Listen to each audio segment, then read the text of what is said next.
Hey guys, Engineer Wannabe here, and we are going to be finally taking a look at the SPB097J1. This is one of Seiko's latest divers. It is has the case of the Marine Master 200, and it is a very nice colorway of that series, I would say.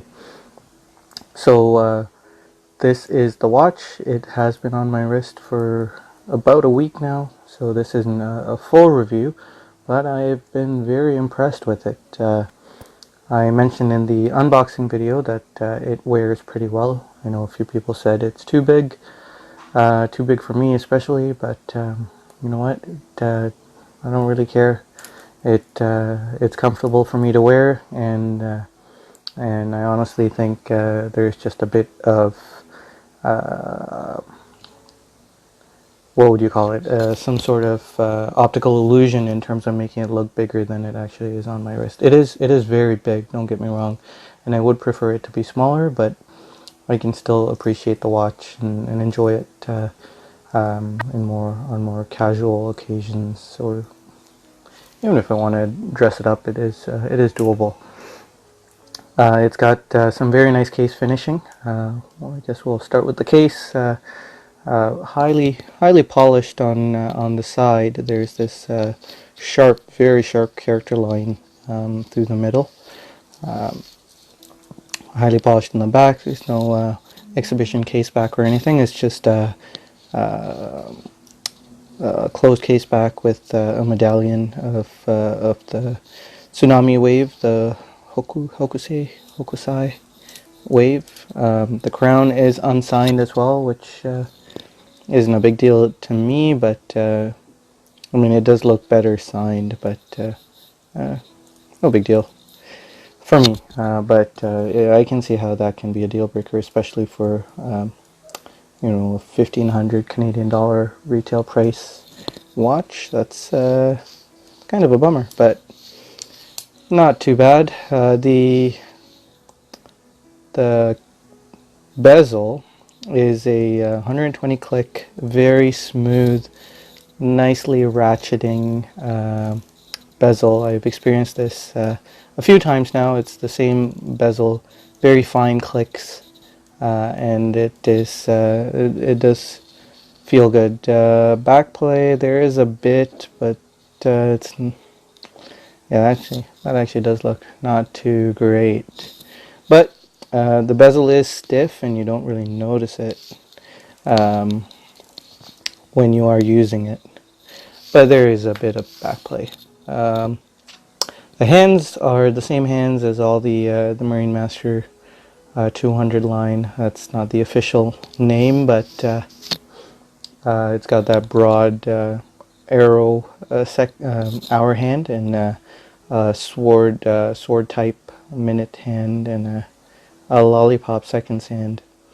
There's not much else to say about that.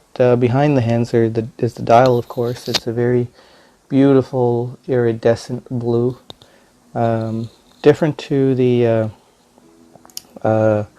cyan blue that was in the SPB0. I'll throw in a picture or something, but there was a cyan blue version of the same watch. It's a different blue. This one's more muted. It's closer to a gray color, but very nice nonetheless. Very nice blue. Much more understated. The bezel, I forgot to mention, has a Coke style color scheme, red and black. You could say that's orange, and it is more of an orangey red, I suppose. Matches the text at the bottom there, divers 200 meters. Let me get the hand out of the way there. There you go, divers 200. Also matches the hashes on the chapter ring for the hours. Has the usual 6 hour 15 movement. That has hack seconds, quick set date, went too far. There you go, quick set date. Everything's, you know, the very, very mediocre, very mundane 6-hour 15 movement. But that's not why you buy this watch. One thing I would like to mention is that I really don't understand why people are kind of bashing this watch, not this specific watch, but the Marine Master 200. It is a higher priced Seiko diver, but it is very solidly built, very well built, very well finished, and I think it's a very well done piece, way leagues above the SKX, which is always said to be underpriced. So when Seiko does price accordingly, I'm not sure why people get all bent out of shape. Anyway, I know it's probably not the same people who get bent out of shape, but that's just my small rant of the day. The bracelet's actually very nice as well. It's got polished edges of the center link. It's not the entire center link is polished. Just the edges of that center link, they're polished. It gives a bit of visual character. I really like the clasp. It's got this dive extension on this side, and I like how it kind of conforms to the wrist.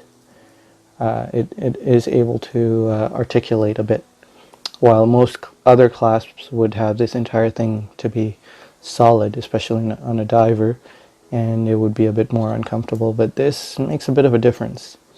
The way you get out the diver's extension is open up the clasp, and then you stick your thumb in there, and it hooks on here, so you can remove it once you do that. It is a stamped, cheap feeling diver's extension, so that's not a big plus, but hopefully you won't have to use it. I wouldn't. Everything else feels very solid. It's very well built, very well done watch. So far I'm loving it. It's a good watch. It's definitely worth the money. So the Lume is a very good Lume.